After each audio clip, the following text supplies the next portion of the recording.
Employment laws mostly govern relationships between employers and employees. But what happens if an employee disputes the union's handling of a grievance? The Supreme Court considered that question in Vaca v. Sipes. Benjamin Owens, an employee at Swift's meatpacking plant and a member of the National Brotherhood of Packinghouse workers, was hospitalized with high blood pressure.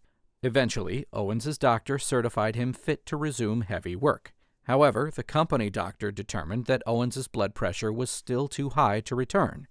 Owens found a second doctor to certify him fit and briefly returned to work. However, Swift permanently discharged him due to poor health. The union filed a grievance on Owens's behalf and pursued it through the first 3 steps of the 4-step dispute resolution process established by the collective bargaining agreement.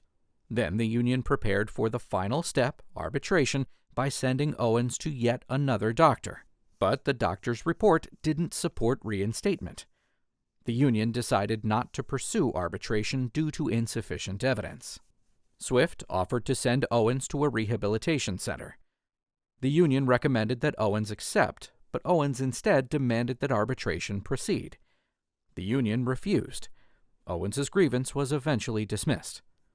Owens sued union official Manuel Vaca and the union in state court. The trial judge instructed the jury that the union was liable if Swift had wrongfully discharged Owens and the union arbitrarily refused to arbitrate the grievance. The jury found for Owens, but the trial court subsequently set the verdict aside, holding that the National Labor Relations Board had exclusive jurisdiction.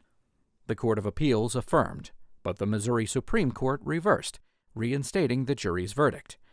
The United States Supreme Court granted cert.